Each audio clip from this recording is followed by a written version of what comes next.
Hello, beautiful souls. It is your girl, Sab, the wealthy genius. I wanted to come in and just drop a really amazing tip that I've been reminding myself of today. So I went for a really nice long walk. It was aimed to be an hour, ended up being 2.5 hours. I was walking very leisurely, I would say.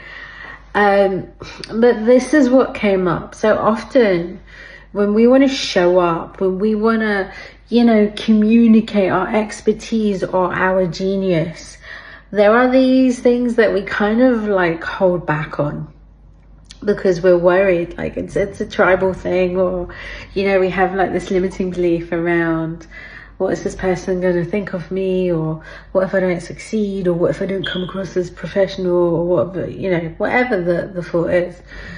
But the truth is that's not who you are, right? That's not who you are. And so the tip is to ruin your reputation.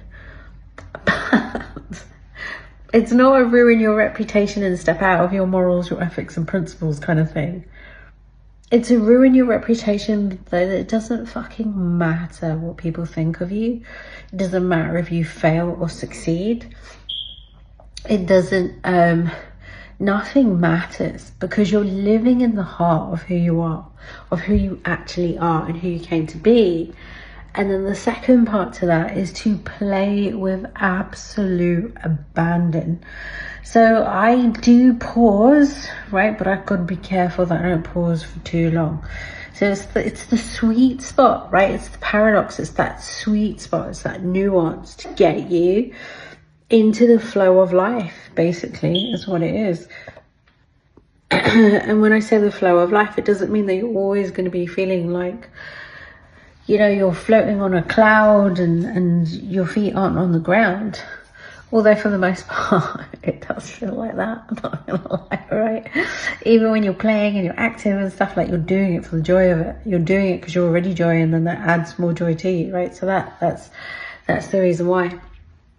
But when you play, when you give yourself the permission to play, to show up, to be yourself, to do the things you want to do, to be at peace, to do the inner work, to go and do all the outer work as a result of that inner work, or however you do it, right? Sometimes I have found that taking action puts you straight back into momentum.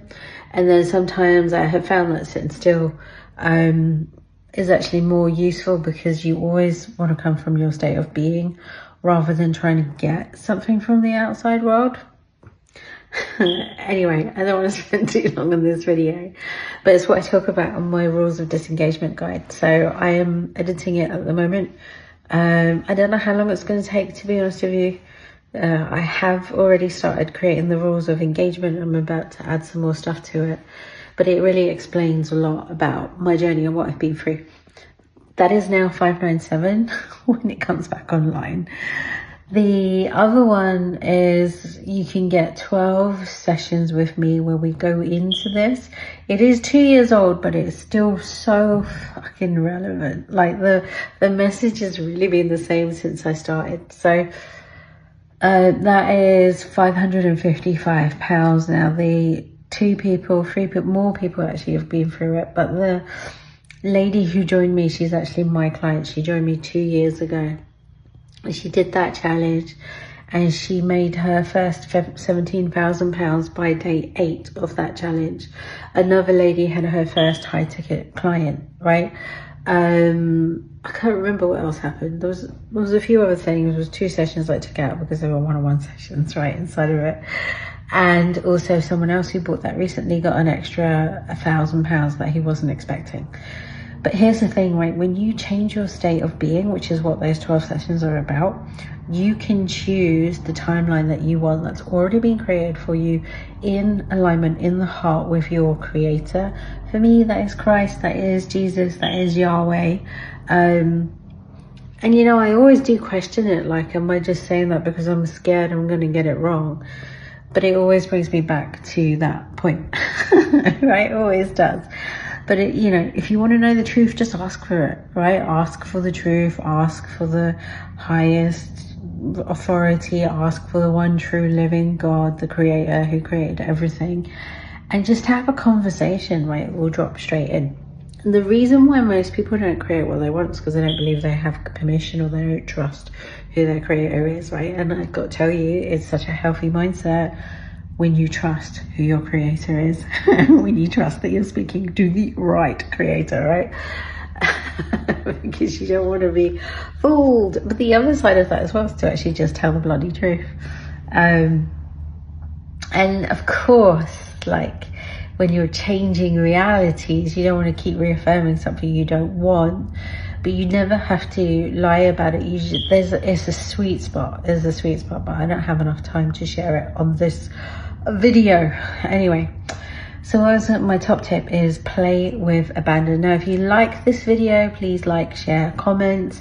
If you want to get the Create Your First 15K Month Challenge, just click on the link below. I will send you an email that gives you access to all of those 12 sessions, and then you can watch it as many times as you like, right? Rinse and repeat that process, but I guarantee it will shift your state of being. It will shift your thoughts. It will shift the way that you are.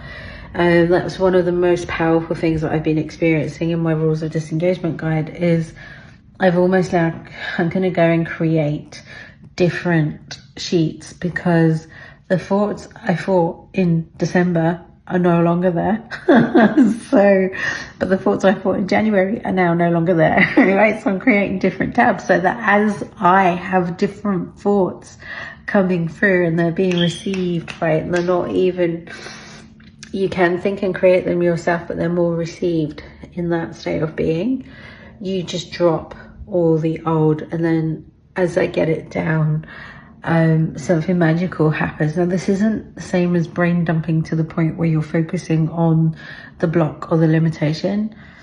It's just that it's no longer there for you anymore. And then when you use that as a marker, because your mind, when it moves through change, is going to look and it's going to tell you that nothing's changed. Nothing's changed. You are the same person you were 7 years ago. Right? We'll go like that. When you look at that as a marker, you'll be like, holy motherfucking cow, I have changed so much, right? And it's so good. It's so good. All right, guys, take care. Have an awesome Sunday. And I will see you most probably throughout the week. Take it easy.